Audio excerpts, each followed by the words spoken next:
Welcome from the Authors Guild Foundation. We're here for co-authoring nonfiction, strategies for successful collaboration. This is part of our series Business Boot Camps for Writers, in which we address various topics about the path to publication and managing your career as an author.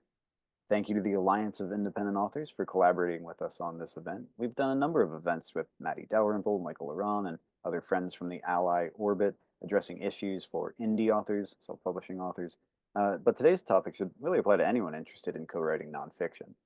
If you are interested in traditional publishing, I'll note that a couple of weeks ago we did a panel on nonfiction proposals with agents and acquiring editors on how that end of the process works. But this is fascinating, collaborating on nonfiction. I'm very happy about this. Thank you to the National Endowment for the Arts and our donors whose support allows the Authors Guild Foundation to put on free public educational programming like this. The foundation is the charitable arm of the Authors Guild, a professional association of 16,000 members. If you're not a member, check out authorsguild.org to learn more. We offer contract reviews and other legal advice, various other benefits to members, whereas the foundation educates and advocates for all writers publishing in the US. With that, I'll welcome our guests today, Matty Dalrymple, the author of the Lizzie Ballard thrillers, beginning with Rock, Paper, Scissors, the Anne Kinnear suspense novels, beginning with The Sense of Death, and the Anne Kinnear suspense shorts. She's a member of the International Thriller Writers and Sisters in Crime. She podcasts, writes, speaks, and consults on the craft and publishing voyage as the indie author. She's written books on the business of short fiction and podcasting for authors, and her articles have appeared in Writer's Digest. She's the campaigns manager at the Alliance of Independent Authors. Michael Ronn is the outreach manager at Ally. He's published many science fiction and fantasy books and self-help books for writers. He built a writing career publishing 10 to 12 books per year while raising a family and working a full-time job. Everyone who knows Michael wonders how he does it, and even attending law school classes in the evening. His fiction website is michaellowron.com, and his writer's resources are at authorlevelup.com. With that, Matty, Michael, I'll turn it over to you, and I'll be watching the Q&A. Everyone feel free to pop questions in there as we go. Thank you. Great, thank you. I wanted to just let everyone know that if you would like a copy of the slides for our presentation, you can download a copy at the QR code here. Or you can go to the indieauthor.com/authors guild, all one word, authors guild, and indie is with a Y, I-N-D-Y, the indieauthor.com/authors guild. And Michael, I think that Johnny already gave us an intro, so I don't know that we need to spend too much time here. So we'll go right to diving into the topic. Okay, so our background, the reason Matty and I are here today is because we are co-authors. We are good author friends, but we also took that to the next level, and we co-wrote 2 books, and these were great. And Matty also has experience as a co-author with some other folks as well. So we both live this very much because we wrote a book. We basically have co-written 2 books together, and we've kind of figured out the bugs and figured out the kinks. And we thought, well, we couldn't get more meta than writing a book on co-writing a book. And so that's what we did. And so our first book was Front Page to Platform, How to Succeed as an Author Speaker.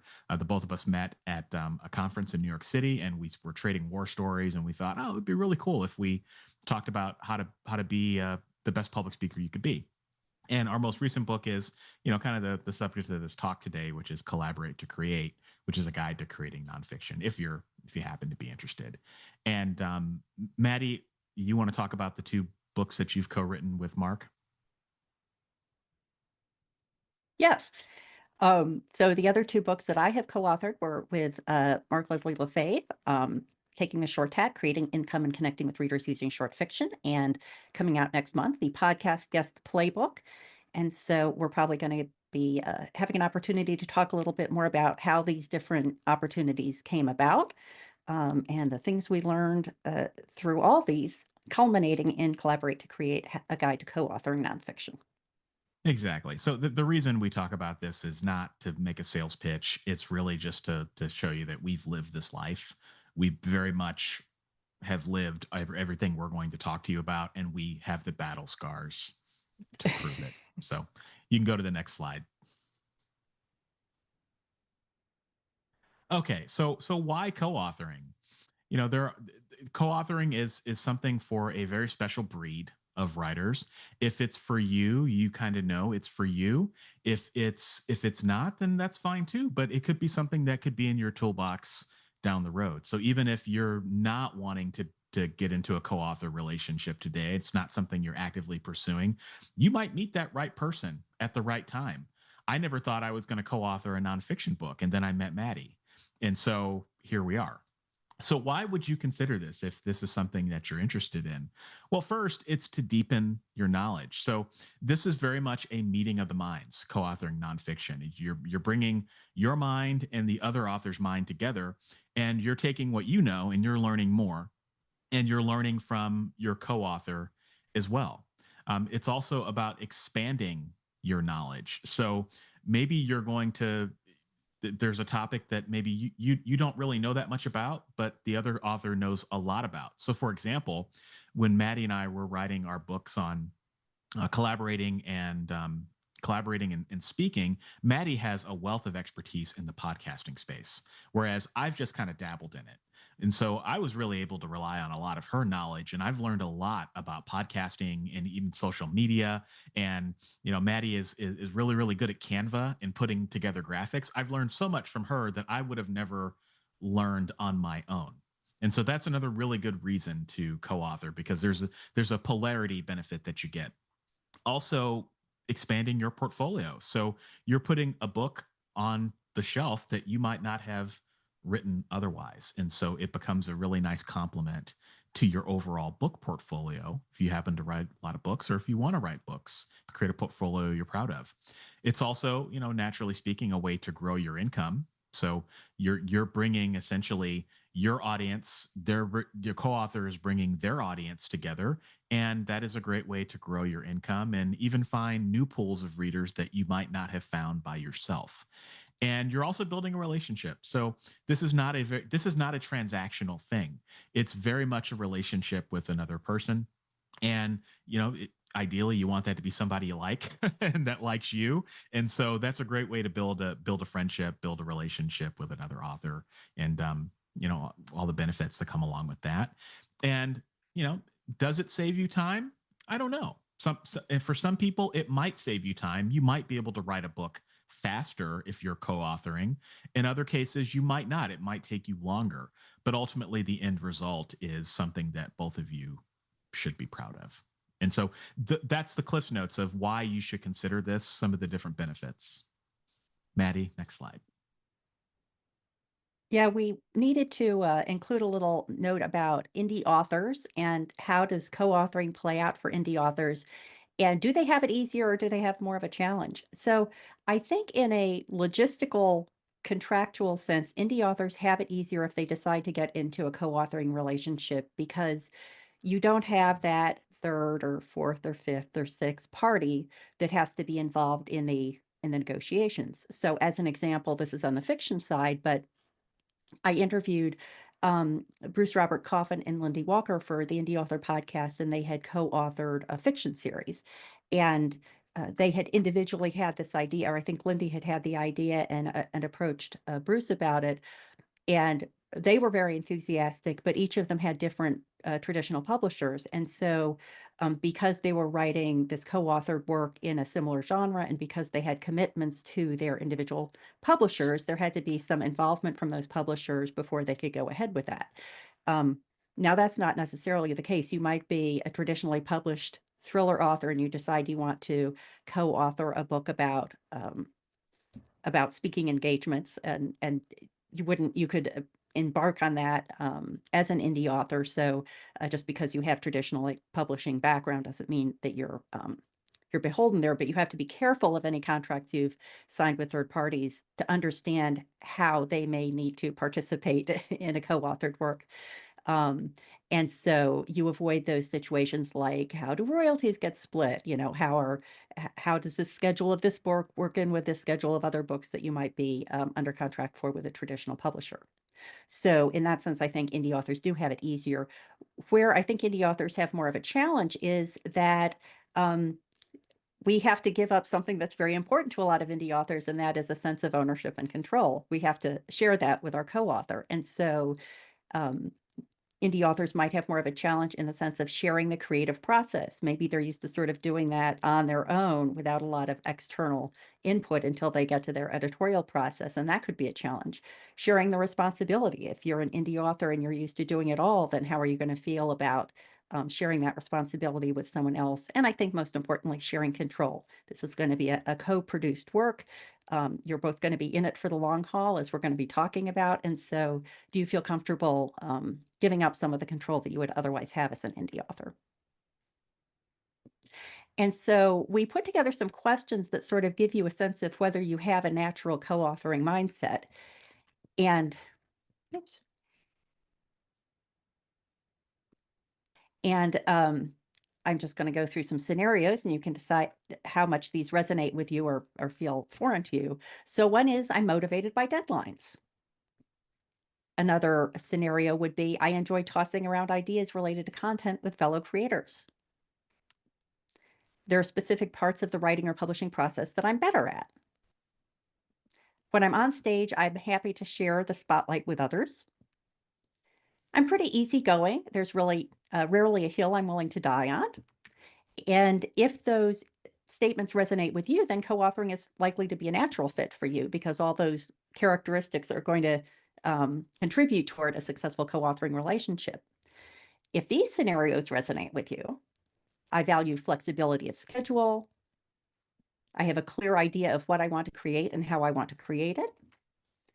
I'm comfortable with all aspects of the writing and publishing process.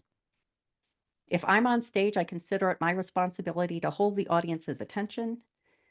And if I feel a decision has a clear right and wrong answer, I stick to my guns.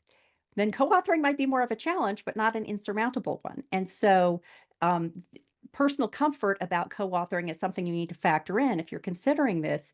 And we are providing you tips. So even if you sort of resonate more with the items on the right than the items on the left, it just means these are things to watch out for, not that co-authoring is not for you. All right, so exploring the opportunity. So let's say that there is somebody that you're potentially interested in working with, and you've had a meeting of the mind, and you're thinking about potentially co-authoring a book together. Well, you just don't want to just jump into it. There are some things that you want to assess, right? You want to make sure you're finding the right fit. And so we recommend that you conduct your own assessment first. So first off, is this something that you can do? Does this fit your own bandwidth? Because a lot of people are really busy, and co-authoring does take some time, effort, and energy away from your own solo projects and all the other things that you have to do as an author, managing your website, managing your current books, promoting those books, family obligations, all of that. It's going to introduce another variable into your personal math. Do you have the bandwidth to do it? And then also, you want to look at your potential collaborator. What is their professional standing? What have they written? What is their reputation in the marketplace? What do people think of when they think of that person? What do they say? Right? You want to do your own due diligence and just make sure that this is somebody that you would want to be associated with. And you also want to look at their previous work and their professional experience. And just because they haven't published a book and maybe they don't have any professional experience related to publishing, that's not necessarily a reason to rule them out. They might bring something really valuable to the table that you don't have. And so you just have to assess that and figure out if it makes sense for you. And I'm a big fan of, in your gut, you will know, and your gut won't steer you wrong, but you also want to do some due diligence just to make sure that it is truly a fit. Go to the next slide. All right, so to talk about this further, let's say that you've got the bandwidth. This is somebody that you potentially want to work with. They've got some experience that you could benefit from, and this seems like it could be a fruitful relationship. There's some things that you want to talk through, and just real quick on some of these, you want to have a candid conversation. I like phone calls. I like Zoom calls. Just getting on a phone call with somebody can eliminate a lot of misunderstandings. And so talk through, what do you know? What do they know? What are you wanting to learn? Talk through what are their publishing skills? What different applications do they use, right? Is that compatible with how you potentially work? Is there some ways that you can work together? What are their thoughts around publishing? How much experience do they have around that? What potential genre are you going to be writing in? What are your goals from a professional perspective? What are the goals in terms of how you want readers to feel? What do you want them to take away? Just talk through as much as you possibly can, and just make sure there's alignment, right? And you'll know if there's alignment. For example, if you're wanting to write and you're focused on growing an audience and helping people achieve a certain goal, and you're talking to a co-author and all they care about is money, there may not be alignment there, right? If you're driven by connections and relationships and they're driven by money, that's a red flag, right? So just talk through as much as you can, fish out any potential red flags, any potential deal breakers, and test the waters. Figure out if this is something that you can do. Talk about doing a trial, right? Maybe you write a chapter together and see how that feels, right? And trust your gut. And if you do those things properly, you vet the person properly, then you should have a good foundation for a collaboration. Yeah, one thing I would add to that is that in the process of working on this book, we spoke to a bunch of other authors who had participated in collaborative projects, one of whom had gotten involved in a co-author project because the person that they ended up working with had a charitable foundation that they wanted to earn money for. They were going to use this book as an opportunity to do that. And so the person we spoke to, Todd Hara, had worked with the person that he ended up co-authoring with and knew him pretty well personally, and yet he still went through the due diligence of understanding his background, doing that research that you want to do before you engage in the conversation with your co-author, because you never know what's going on behind the scenes. You might have a very collegial relationship with someone. Your gut is saying, yeah, this is going to be great, but then, almost to go back to the previous slide, you do want to double check the facts too, because it's best to have all that out on the table before you make your decision about who you want to work with. Yeah, and this is an important point. Is that when you engage in a collaboration with somebody and you write a book and you publish it, the both of you own the copyright to that book for your life plus 70 years after you die. That's under copyright law. That is a long time to be in a relationship with somebody. So you want to get this right? It's not something you just want to just jump into. So that's why, just covering all your bases is important. Yeah. All right. So aligning on expectations, again, there's a lot on this slide. We won't hit all of them, but some of the things that you want to think about, right? So in terms of content and roles and responsibility, who's going to do the drafting? How will you handle editing?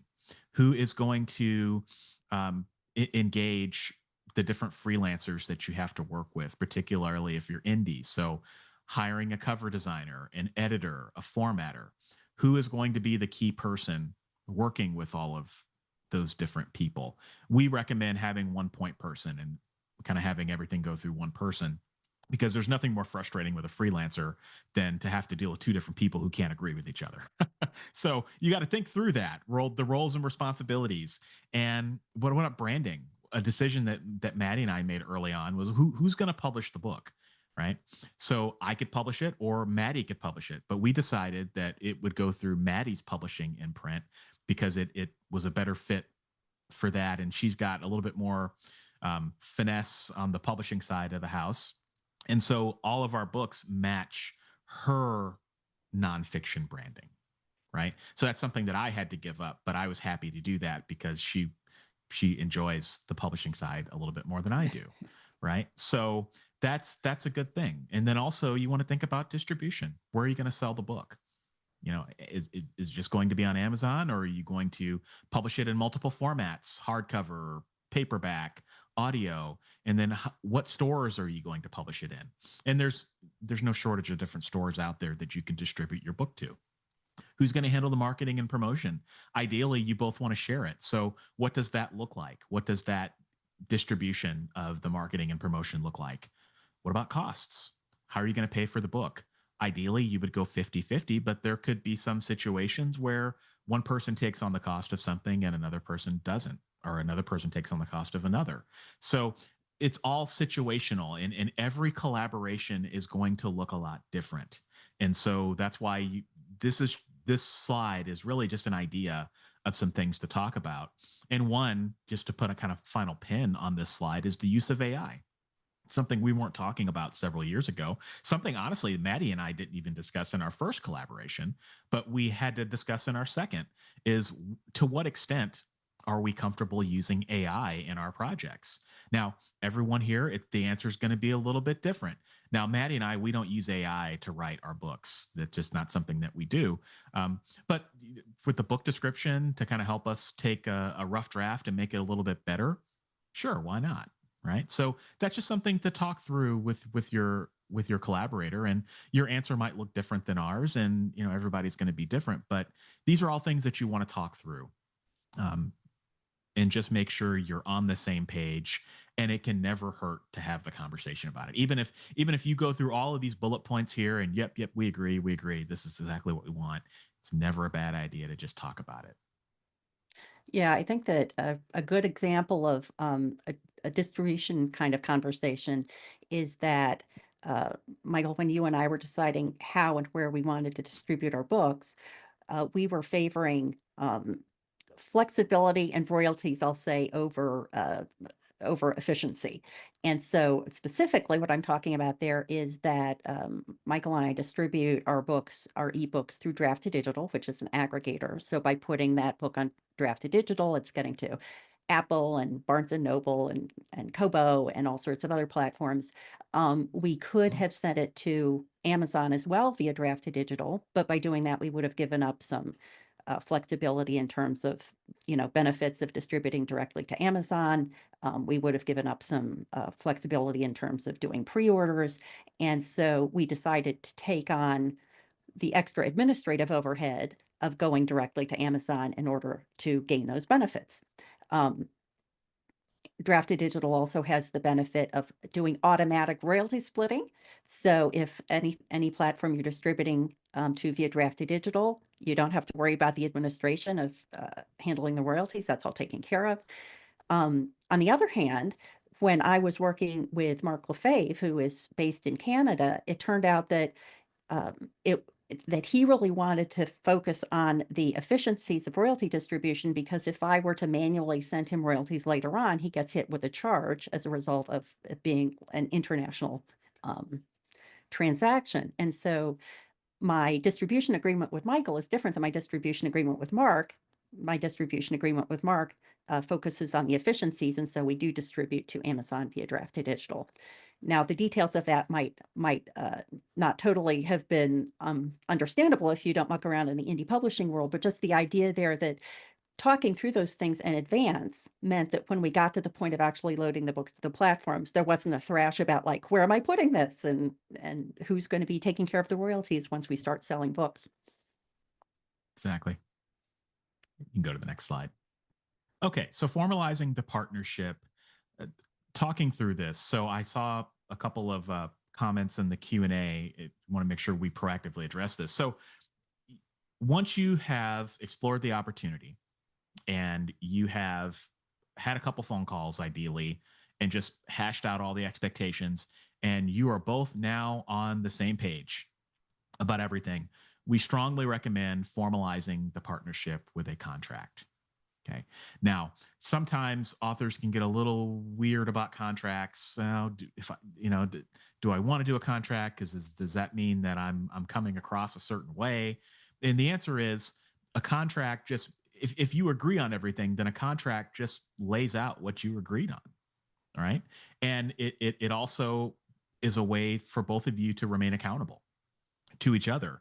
And it also ensures that there are no misunderstandings, and that if there are, you know what to do.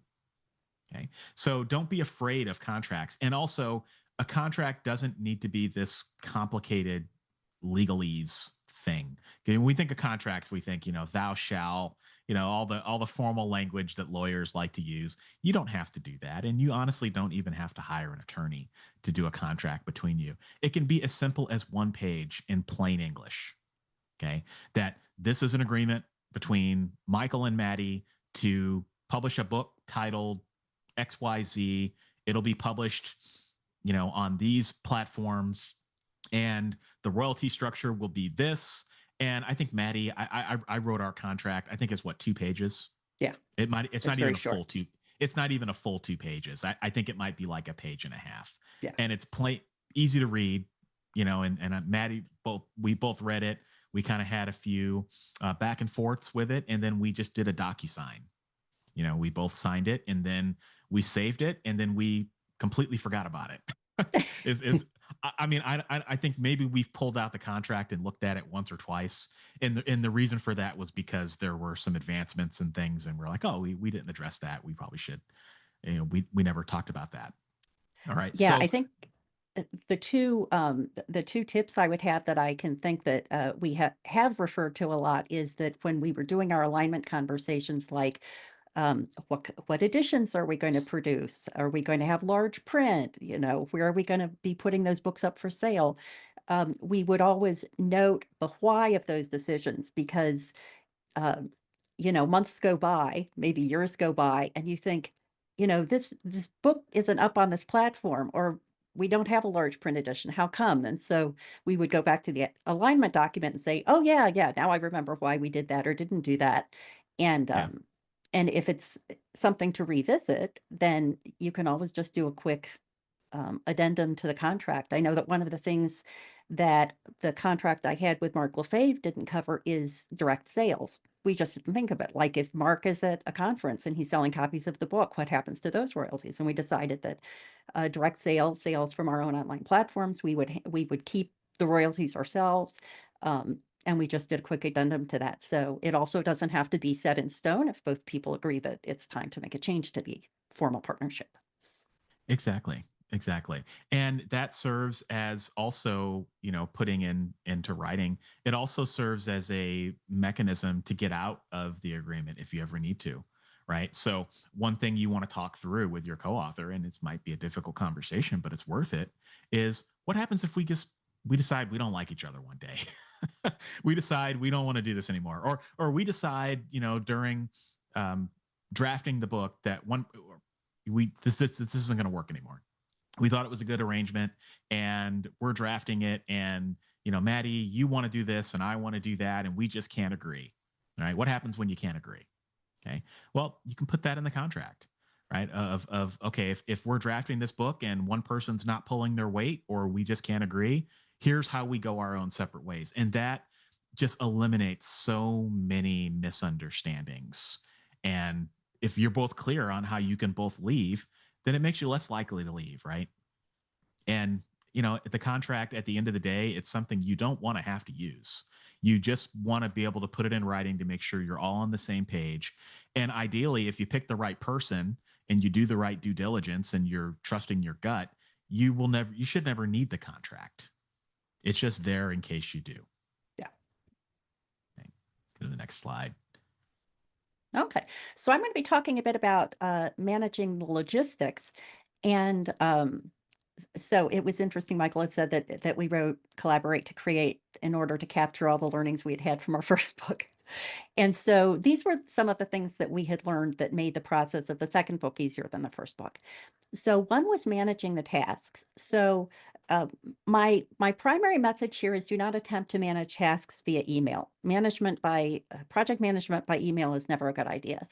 And there are lots and lots of options to do this. Everything from, we experimented with Trello for a while. Trello was a task management software that worked pretty well. Actually, the solution that we landed on for managing the tasks was a shared Google Sheet. Google Docs ended up being our friend through the collaborative process.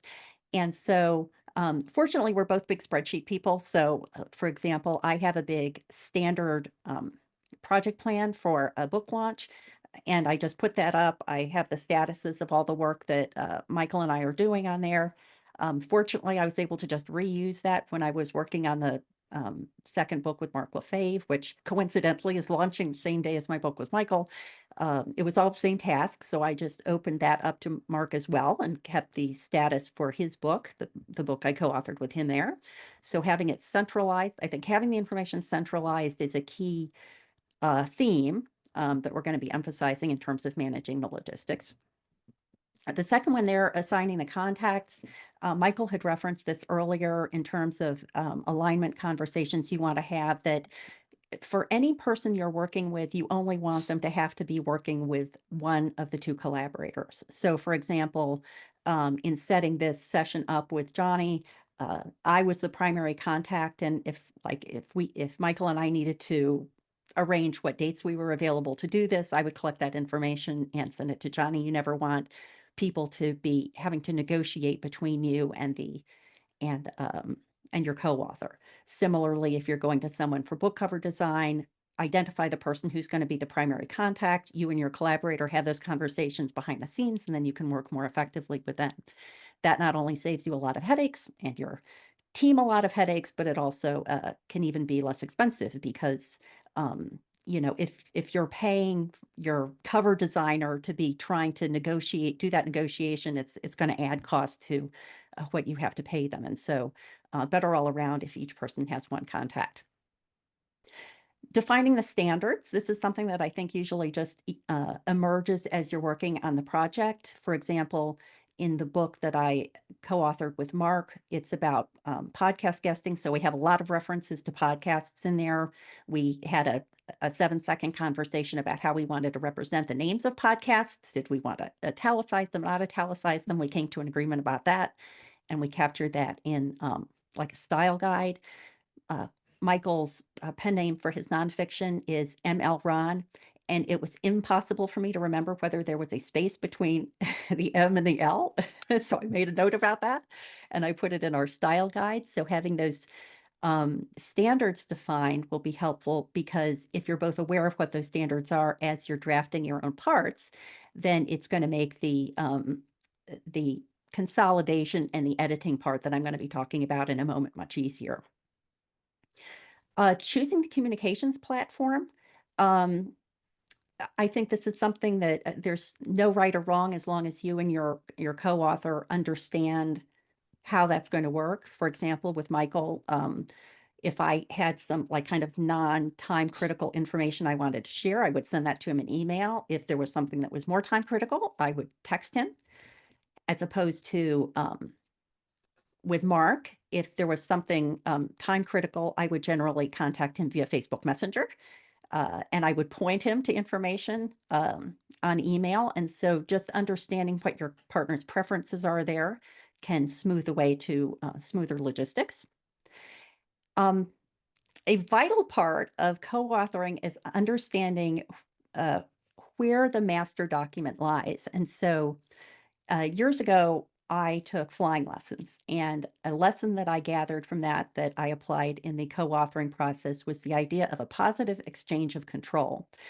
And so the idea here is that if I was up with my flight instructor one time and we were flying by the airport, and I glanced down and I saw a plane that I was very interested in on the runway. And I really wanted to redirect my attention from flying the plane to looking at the plane on the ground. So I said to my instructor, I really want to check this plane out. Can you take the plane? And he said, I have the plane. And I said, you have the plane? And I could look at the plane on the ground.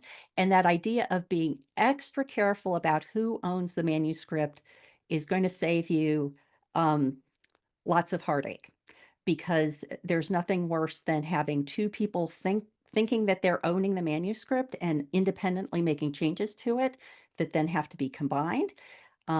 It's just as painful sometimes if both of you think that the other person is working on it and a period of time goes by when no work is happening on it because there's a misunderstanding about who owns it.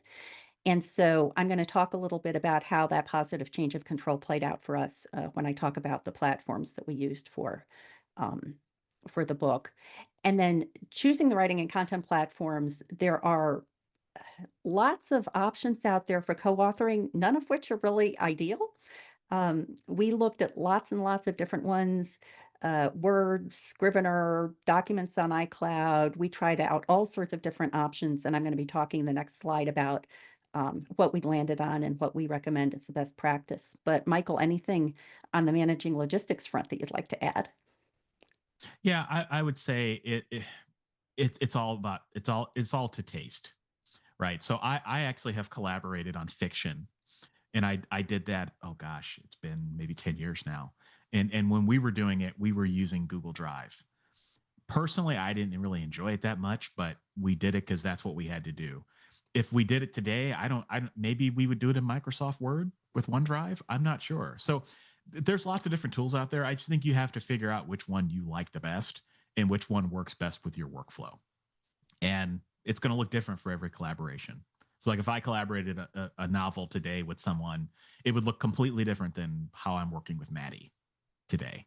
And if I collaborated on a nonfiction book with someone else, it would look totally different with compared to what I'm doing with Matty. So just there's lots of different apps out there. Just kind of figure out which one works best for you. Yeah, I think a good example of the personal preference is that I think you and I both appreciated the practical functionality of Google Drive and both disliked writing in Google Docs. Yeah. I don't find that user interface conducive to creativity, but No, it's not. It's yeah, not. but But it might work for other people because it's yes, free exactly. and it's easy to use. Everybody knows how to use it. Yep, Everybody almost has a Gmail account. And so that might be the best way to do it, but it might not be. You right. just got to figure it out. Yeah. Well, let me share what we did in terms of creating the content, and I think each of you can decide how this would play out for you. So I really found that there were sort of two chunks of putting the content together for our co-authored book. And normally I'm a big fan of I've always used boat building. I wrote an article for Writer's Digest about how about writing a novel is like building a boat. But the more I thought about it, I really think that it's more like sculpture. And this is the metaphor that I'm using here. And there's this process where you're first of all, conceptualizing what you want to achieve. So it's like I want a sculpture of a person's head. And if you're doing this with someone else, this is the period of time where you're working through some of this alignment. You're saying, um, you know, I want to write a book about co-authoring. Michael, do you want to write a book about co-authoring together? And thinking through what that might look like. Like some of the questions might be, what are going to be the comp books of the book that we're writing? About how long do we think it's going to be? Do we want this to be, sort of an exhaustive examination of the topic, or do we want it to be a quick, read through it in an hour or two sort of reference guide? Um, we had made some decisions early on in this conceptualizing stage, like, do we want to tackle both fiction and nonfiction? And at first we thought, yeah, maybe we want to attack both. But then as we got further along in what I would call the framing stage, and we started thinking, well, what might that look like? When we started sort of thinking through what the table of contents would be, we realized that fiction co-authoring was different enough that it was going to be awkward to try to meld it into a smooth presentation of the co-authoring experience. And we also realized we had enough raw material specific to nonfiction co-authoring that in itself would be a substantive and more focused book if we just focused on nonfiction. And so during this stage of conceptualizing, framing, and gathering the raw material, I think there's a real benefit to using shared documents, and in this case, a Google Doc. And so the creation of the table of contents could be, you could just be sketching that out. You could both be in a Google Doc and sort of popping in items that you think would be part of that table of contents. If you're a spreadsheet nerd, you might decide that you want to, put that in a spreadsheet, and then you want to assign categories that you'll use to sort the concept and the frame that you're creating. But the goal of those first parts of creating the content and of using that shared document is to kind of get all the ideas out on the table and organize them to the extent that enables you to understand sort of the direction the book is taking. And the gathering the raw materials can be, for example, we're writing a book on nonfiction. each of us is going to have some stories we might want to tell about that. And so each of us could go into a shared Google Doc and say, here are some stories about that I'd like to include, or some points I'd like to include about alignment topics. Here are some things I'd like to include about how the contracting process would work, whatever those are. And so, you've gathered up all the clay, and you understand that what you want to create is a sculpture of a person's head. And then I think at this point, for us, it was useful to move from shared documents to a master document. And so we had already agreed that I would be the person who would organize the raw materials, pat the raw materials onto our armature of our table of contents. And this is what would involve the roughing out period. So then I'm taking all the shared information that we had gathered on the shared document, and I'm slotting it in where it makes sense. At this point, we move to Microsoft Word. And I would have be putting the information together. I would change the sidebar in Word so that I was seeing the like the equivalent of the table of contents, so I could clearly see, oh, I see we have some stuff about legal agreements here, but we also have some stuff about legal agreements here. We're going to find a way to consolidate that in a clearer way. And so this master document was where I was pulling that together. I was roughing out the concepts and refining and modeling it as we went along. And at that point, I was holding the Word document. Michael was not working on it. And then when I got to a point where I thought, I kind of feel like I've done everything I want to do without, I don't want to proceed without getting his opinion. Then I would say, Michael, you have the manuscript. He would say, I have the manuscript. I would move the manuscript to Michael, and then he would take a pass for more modeling and more refinement. And we pass the document back and forth a few times so that, each of us has had a crack at that, using track changes once we got it into Word, marking areas where we were soliciting the other person's input on a particular topic. And then when we had taken it as far as we could, then I, as the ultimate publisher of the work, took on the responsibility for those final steps, like getting beta reader input and proofreader input. But that worked really well for us, that idea of going from shared documents where we're gathering the stuff to a master document where it's being refined. Michael, any perspectives you'd like to add to that? Yeah, something that you said that I think is important is that you kind of had the final say. So I think that's an important thing going back to the contract, is to figure out who has the final say on things, because that, yes, one of you has to give things up, but it just makes it so much easier, right? If you can't agree on something while you're drafting, you should never have to invoke that, but it's an important thing. I mean, there were a few times where I would write a chapter and I'd feel really good about it, and Matty would read it and be like, "Yeah, I'm not sure. I don't know about this. Can we rephrase it a different way?" And it's like, "Oh, that hurts," But it's okay. That's part of the process. It's part of the collaboration and push and pull. And so, yeah, no, I think you covered it. Yeah, and I think that what Michael is referring to is an example of why I think our collaborative work is really effective, because Michael is a content creation machine and, can create 10 times the content I can on any topic. And what I really enjoy is arranging the content to represent a coherent and logical flow. And so that worked out really well, I think.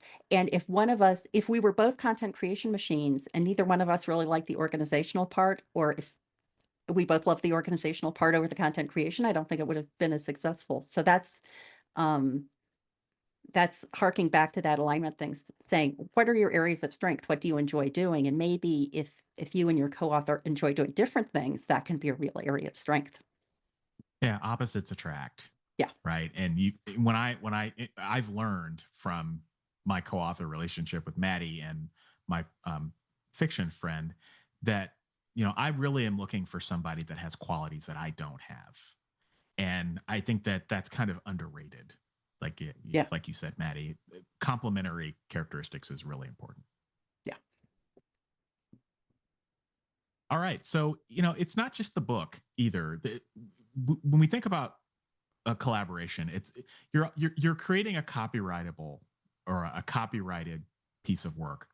And the beautiful thing about copyright is that you can think about it as a bundle of sticks, an infinite bundle of sticks. There's an infinite number of things you can do with it. So, for example, just a few things, just to give you a taste of some of the possibilities, you could write the book, but you could also turn that book into a workbook or a worksheet. Matty and I have done that, right? That's one of the things that you can download as a result of this presentation is, a workbook that takes you through some prompts and things that help you figure out what you want from your collaboration experience. So that's an option.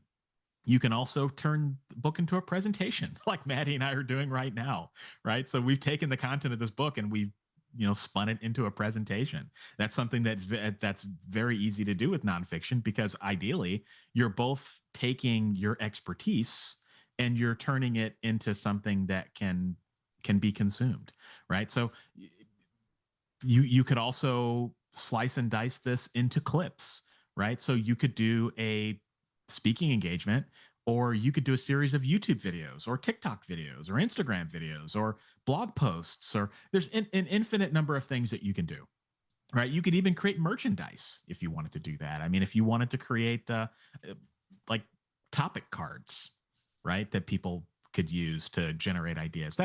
There's no shortage. So the only limit is your imagination, and that is one of the beautiful things about copyright. And depending on the topic of your book, there are going to be some formats that it might lend itself better to than others. And so it just depends on what you're writing about. But there's lots of different things that you can do and lots of opportunities. All right. So the thing about collaboration, as I mentioned, it's never over. So you're entering into an agreement with someone to create a book that's going to last for your lives plus 70 years per copyright law. And even then, your heirs can continue to make money and distribute the book after that. Okay. So caring for your collaborative relationship is important. All right. This is a relationship you're entering into.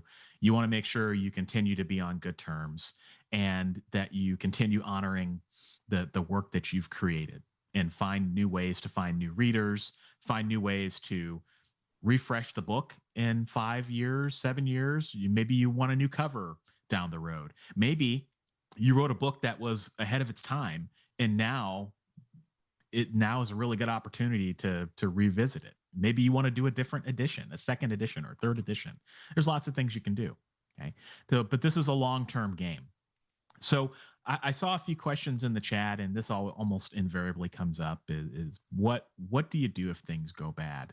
Because your life plus 70 years, assuming you live a long life, that is a long time. And, humans are humans, and sometimes things go south. Sometimes there's falling out. Sometimes there's scandals and all sorts of other things that can happen. What do you do if things go bad? Well, hopefully they don't go bad. But if they do, the contract is a good place to start, right?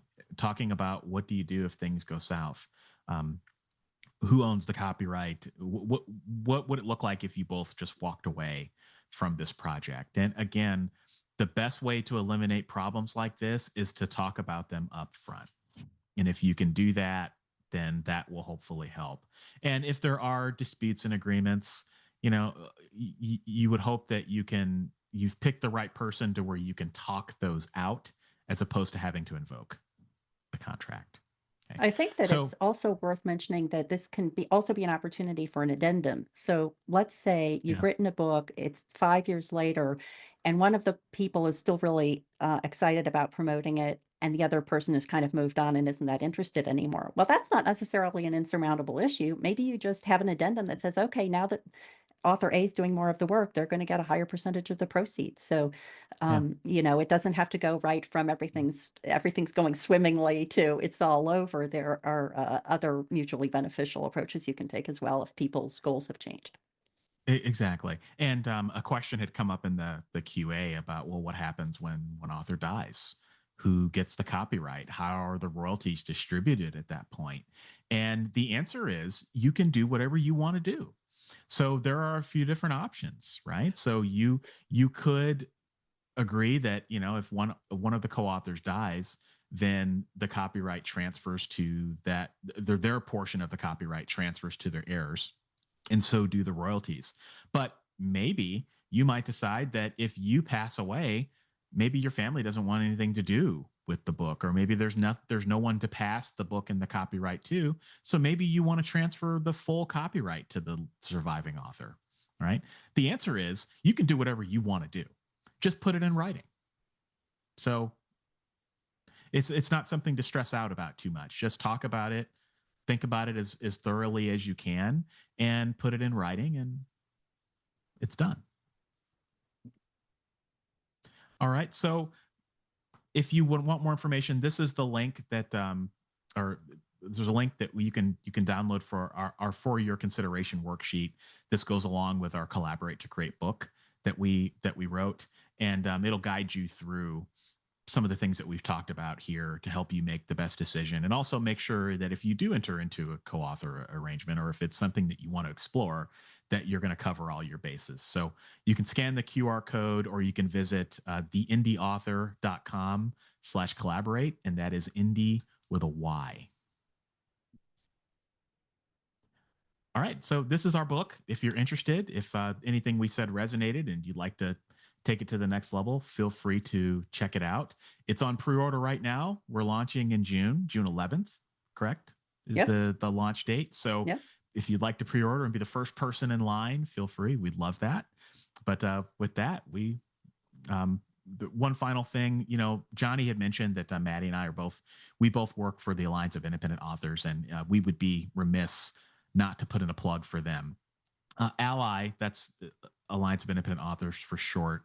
We're a nonprofit organization by self-published authors for self-published authors, and we provide a lot of great materials to the self-publishing community. Much of it is free, right? So we have a blog, a podcast network. Those things are free. We do an annual conference every year that brings kind of the best and brightest minds into the indie space to share ideas.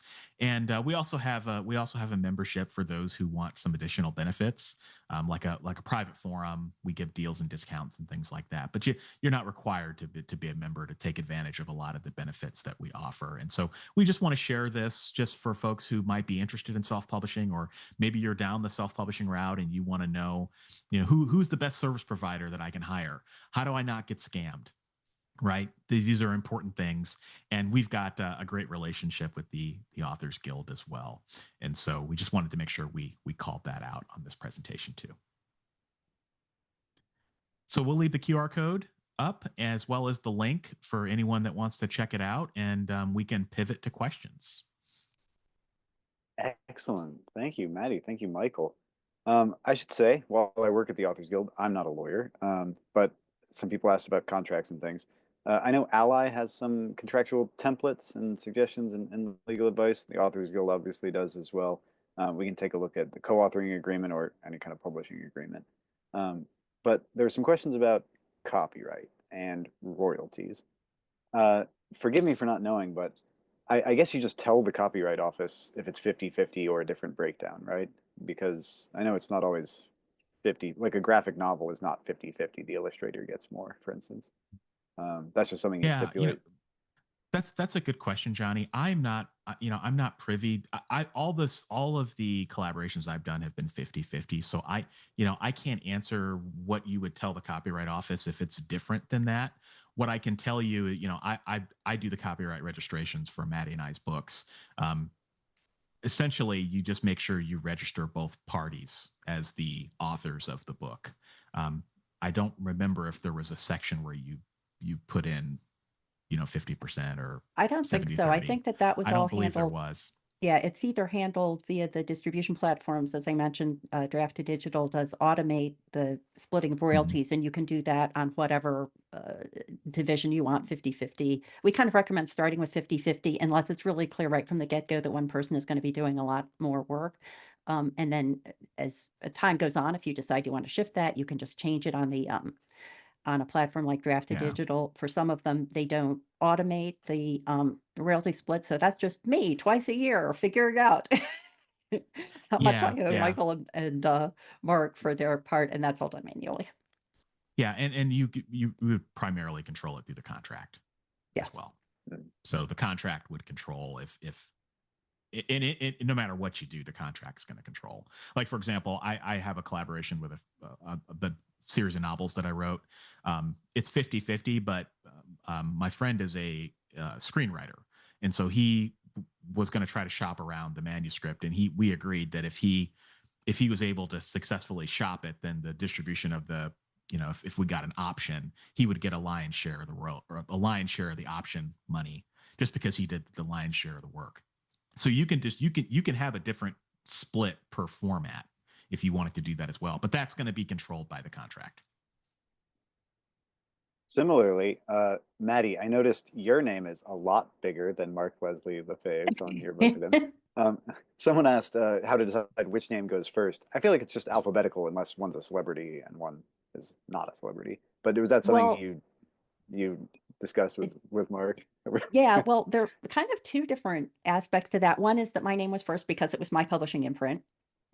That the Taking the Short Tack, which was the first book I did with Mark Lefebvre, that was basically what was behind that. The books with Mark are actually say like Matty Dalrymple with Mark Leslie Lefebvre, whereas the books I do with Michael have both our names, our full names, not with the with.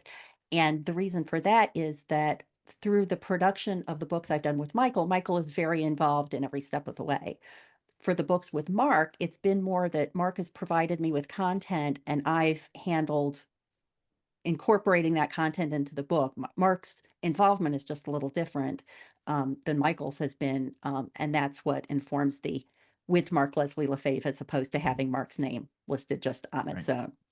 But again, that might make sense or not make sense to other collaborations. That was the thinking behind for my books. And we got a few AI questions. One was the fear of your collaborator secretly using AI, and other such. And someone just kind of commenting, we can agree that AI for spelling, grammar, and such is fine, right? I can't speak for the Authors Guild, but I think it's important to draw a distinction between generative AI and using that generated text in the finished product versus grammar out here. Yeah, I'll stick my neck out. So this is Michael Lerond's opinion only. I have no problem with using AI for grammar. And honestly, there are a lot of AI, even ChatGPT and things like that do a better job of catching typos than, your average spelling checker. So yeah, that's not generative AI though. That's just next level spelling grammar checking. I don't see an issue with that. Now, we can have a totally different conversation around, using ChatGPT to write a book or, that sort of thing. But to help you catch typos, to me, I think that's the most innocuous, the safest, and the easiest way to use AI and get the benefits of the technology and help you be a better version of yourself. Mm-hmm. I would also be careful about where you're feeding your text into. But yeah. I mean, the Guild is pretty focused on authors getting paid through licensing and such, rather than pretending that AI is going to disappear. Well, we're at the hour. This has been great. We've got the slides, and I'll send a follow-up email to the audience early next week. Let's say probably Tuesday after the holiday. But good luck on the launch of the book. I love the meta aspect. I hope you go on a tour to teach authors how to go on tour doing public speaking. That'd be fun. And I'll do a webinar on putting on webinars. But everyone, if there's any unanswered questions, I'll go through those and we'll get those addressed. And always feel free to just use the contact form on authorsguild.org, and that'll get to me or whoever you want to get to very quickly. And likewise, Ally, ALLI, inspired by All for One, One for All. I love that. Right? Alliance of Independent Authors, allianceindependentauthors.org. Easy to find. All right. Matty, Michael, thanks for being here today. Thanks for this lovely talk. Thank you for hosting. Thank you. Thanks, Johnny. Thanks all.